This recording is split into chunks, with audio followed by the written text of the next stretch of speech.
अभी कुछ दिनों पहले मैं कुछ ऐसे वीडियो देख रहा था जो ISKCON revival movement, IRM, Ritvik और अक्षय पात्र, मधु पंडित, इस्कॉन बेंगलोर, इन लोगों के।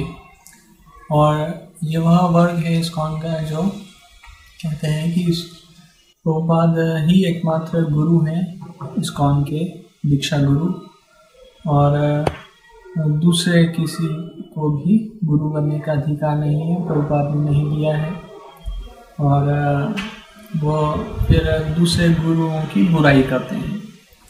और इस सब से नुकसान हुआ है कृष्ण भक्ति प्रचार आंदोलन में। चैतन्य महाप्रभु का जो आंदोलन है उससे बहुत नुकसान हुआ है। जैसे अभी आदि शंकराचार्य ने जो 4 मठ स्थापना किए थे, तो उनके मठों के जो अभी उत्तराधिकारी हैं, अध्यक्ष हैं शंकराचार्य, उन्होंने भी बोला है कि इस्कॉन का पैसा विदेश जा रहा है। यानी इंटरनेट पे ये ऋत्विक लोगों ने इतनी इस्कॉन के गुरु लोगों की बुराई कर दी, जिससे दूसरे लोगों को भी बोलने का मौका मिल रहा है। और वह फिर कहने लग गए हैं कि आपकी संस्था में इतने सन्यासियों का पतन हुआ और इतनी बुराइयां हैं। हालांकि बुराई बहुत कम है, क्योंकि सामान्य समाज से सामान्य जनता लोग ही इसी आध्यात्मिक संगठनों में, जैसे इस्कॉन है, गौड़िया मठ में हिस्सा लेते हैं। और सभी में बुराइयां हैं, सभी पूरी तरह से शुद्ध नहीं हो पाते हैं। बुराइयां ये पिछले कई जन्मों के संस्कार हैं, तो बुराइयां कभी भी जागृत हो सकती हैं। सभी कभी भी कोई संस्था उसके लिए प्रोत्साहित नहीं करती है, ना ही भगवान बुराई और पाप करने के लिए प्रोत्साहित करते हैं, शिक्षा देते हैं, ना ही संस्था। पर मान लीजिए कोई सन्यासी या कोई भक्त संस्था का कुछ गलती करता भी है, तो उसमें संस्था दोषी नहीं है, ना ही भगवान किसी प्रकार से। पर यहाँ पर जो ऋत्विक लोग हैं, इन्होंने उन चीज़ों को, जिन सन्यासियों का पतन हुआ, गुरु का, इस्कॉन के गुरु उनका इतना इंटरनेट पर बड़ा चढ़ा के दिखाया, इतना उसका एडवर्टाइज किया, जिससे पूरे संस्था को नुकसान हुआ है। और ये शंकराचार्य जैसे लोग भी बोलने लगे हैं कि इस्कॉन के माध्यम से झूठे आरोप भी लगने लगे हैं। और लोगों को इतना एडवर्टाइज कर दिया उन्होंने कि लोगों को लगता है कि ये सिर्फ एक घटना हुई होगी, तो एडवर्टाइज उसका इतना ज़्यादा हो गया कि ऋत्विक लोगों ने इतना कर दिया है कि लोगों को लग रहा है कि ये घटना बहुत होती रहती है या बहुत आम है, लेकिन बहुत दुर्लभ है। कई भक्तों में से कोई एक कुछ गलती करता है, वो भी सिर्फ एक बार, ऐसा नहीं जीवन भर। और उस एक छोटी सी गलती को इतना बड़ा चढ़ा के और इतनी बार बोला गया ऋत्विक लोगों के माध्यम से, इससे पूरे कृष्ण भक्तों की छवि खराब हुई है संस्था की, प्रभुपाद के शिष्यों की। एक समाज में उदाहरण दिया जाता है कि जैसे मान लीजिए 10 पेड़ हैं, तो सबसे अच्छा पेड़ वह है जिसके फल सबसे अच्छे हों, सबसे स्वादिष्ट हो, मधुर हो। तो वैसे ही सबसे उत्तम गुरु वह जो इसका शिष्य सबसे उत्तम हो। यहाँ पर प्रचार इस तरह से किया गया है कि प्रभुपाद के शिष्यों का पतन हो रहा है, झूठा प्रचार किया गया। और किसी एक का पतन हुआ थोड़े समय के लिए, थोड़ा सा, तो उसको इतना बड़ा चढ़ा के बताया गया। तो इस तरह से पूरे भक्त समाज को नुकसान हुआ है। कृष्ण भक्ति प्रचार आंदोलन, हरे कृष्ण आंदोलन, चैतन्य महाप्रभु का जो आंदोलन है, इसको नुकसान हुआ है। और फिर अब दूसरे लोग भी शंकराचार्य जैसे बोलने लगे हैं कि इन्हें दान नहीं देना चाहिए, जिससे दान विदेश जा रहा है। तो इस तरह के झूठे आरोप भी लगने लगे हैं, जिससे अब ऋत्विक लोगों को भी नुकसान होने लगा है। भक्तों का कहना है कि तो बोलते हैं इसमें प्रभुपाद की भी गलती है। कई सारे जो प्रभुपाद के शिष्य हैं, प्रभुपाद ने बहुत ही क्लियर इसको बात रखना चाहिए थी, ना कि सिर्फ पर्सनल कन्वर्सेशन में।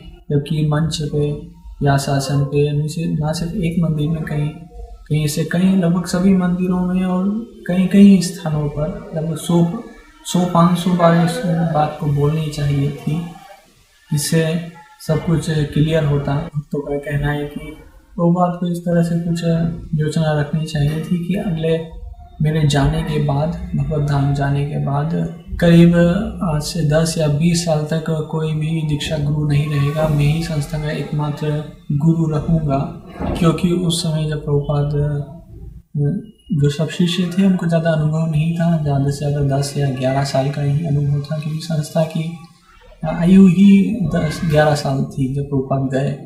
तो सब नए भक्त थे, ज़्यादा अनुभव नहीं था।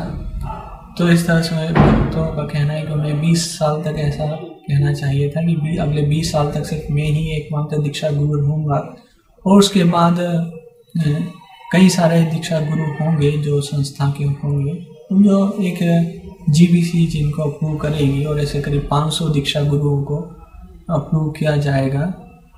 और उसमें भी एक चुनाव रहेगा कि जो 30 साल बाद, 20 साल बाद जो नए भक्त आएंगे तो उन्हें दीक्षा के लिए, गुरु के लिए इन सब 500 का चुनाव रहेगा। उनमें किसी से भी वो दीक्षा ले सकते हैं, और प्रभुपाद स्वयं भी एक दीक्षा गुरु के रूप में रह सकते हैं। तो इन्हें 501 500 उनके शिष्य हैं, और एक उसमें प्रभुपाद अगर कोई चाहे तो उसी प्रभुपाद से भी दीक्षा ले सकता है। तो इस तरह की कुछ योजना होती है तो बिल्कुल कुछ कॉन्फ्लिक्ट नहीं होता। अभी ऋत्विक और इस्कॉन इनमें कॉन्फ्लिक्ट चल रहा है, और इसके कोर्ट के सुप्रीम कोर्ट तक बात जा रही है। इसमें लोग, जो आम जनता है, उनको ये दुख है कि हम संस्था को दान दे रहे हैं धन प्रचार के लिए, भगवान की सेवा के लिए, पर यहाँ पर ये धन का दुरुपयोग हो रहा है। कोर्ट कचहरी और सुप्रीम कोर्ट और वकील में सब पैसा जा रहा है, और भक्तों का ऊर्जा भी खराब हो रही है। भक्त लोग भक्ति ना करते हुए सब कोर्ट कचहरी और पुलिस केस और कोर्ट केस और वकील और सब में लगे हैं अपने समय, और दान का पैसा इस सब में व्यर्थ कर रहे हैं। तो इस सब से समाज को नुकसान हो रहा है। कृष्ण भक्ति चैतन्य महाप्रभु का जो हरे कृष्ण आंदोलन है उससे नुकसान हो रहा है। तो भक्तों को चाहिए कि आपस में मिलके इस चीज़ को सुलझाएं, और जो दानदाता हैं जिन्होंने जिस उद्देश्य से दान दिया है उस की पूर्ति होना, कि वो दान वकील और कोर्ट और इस सब में वो दान का दुरुपयोग हो।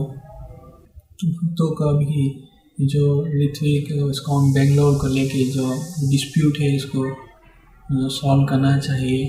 अभी इस्कॉन मुंबई जो भारत भर का मुख्य केंद्र है, इस्कॉन मुंबई और इस्कॉन बेंगलोर में कोर्ट केस चल रहे हैं। तो ये बहुत ही दुर्भाग्यशाली है। भक्तों को समझना चाहिए, इससे दोनों को ही कॉम्प्रोमाइज़ करना चाहिए, समझौता कर लेना चाहिए। इससे दोनों को ही नुकसान हो रहा है, दोनों पक्षों को ही, और समाज को नुकसान हो रहा है, कृष्ण भक्ति आंदोलन को नुकसान हो रहा है, प्रभुपाद की छवि को नुकसान हो रहा है। क्योंकि जैसे मैंने बोला कि सबसे उत्तम पेड़ वही जिसका फल सबसे उत्तम हो, सबसे मधुर हो। तो यहाँ पे लोग, यहाँ पे आम जनता ये आरोप लगा रही है प्रभुपाद पे कि वो इस तरह से डिस्प्यूटेड, अपने पीछे डिस्प्यूट छोड़ के गए, जिसके कारण शिष्य अभी तक झगड़ रहे हैं। जैसे अंग्रेज़ों पे आरोप लगता है कि वो जान करके, या जैसे भी अभी पाकिस्तान भारत का डिस्प्यूट चल ही रहा है, तो इस तरह से डिस्प्यूट की स्थिति नहीं होनी चाहिए। तो इसमें प्रभुपाद की छवि खराब हो रही है, और फिर चैतन्य महाप्रभु की, चैतन्य महाप्रभु के आंदोलन की, कृष्ण भक्तों की, आम जनता, क्रिश्चियन या मुस्लिम होंगे, और भी जो नास्तिक लोग हैं, जो कृष्ण भक्त नहीं है, वो सब इस पूरे प्रकरण को देख के, सुप्रीम कोर्ट और कोर्ट केस को देख के ये कहेंगे कि देखिए कृष्ण भक्तों की ये स्थिति है, और वो किस तरह से आपस में उनका कुछ तालमेल नहीं है, और उनके विवाद हैं, और जो कोर्ट तक जा रहे हैं। तो ये भी कोई बहुत श्रेष्ठ लोग नहीं है, और नहीं कुछ कृष्ण भक्ति श्रेष्ठ है। इस तरह से गलत संदेश जा रहा है समाज में। तो चाहिए कि इस डिस्प्यूट को सॉल्व किया जाए, और कम से कम सुप्रीम कोर्ट और हाई कोर्ट, ये सब कोर्ट कचहरी, वकील, इन सब में नहीं जाना चाहिए। तो यहाँ पर भक्तों का यह सुझाव रहता है कि ठीक है, दोनों पक्ष, जो लोग प्रभुपाद से दीक्षा लेना चाहते हैं प्रभुपाद से लें, जो प्रभुपाद के शिष्यों से, तो शिष्यों के शिष्यों से भी दीक्षा लेना चाहते हैं वो उनसे लें। सब जिसको जिससे दीक्षा लेना है दीक्षा ले सकते हैं। इस तरह की स्वतंत्रता दी जानी चाहिए और विरोध नहीं किया जाना चाहिए, तभी सभी का हित है और कृष्ण भक्ति प्रचार भी ज़्यादा प्रभावी रूप से हो पाएगा। धन्यवाद। हरे कृष्ण।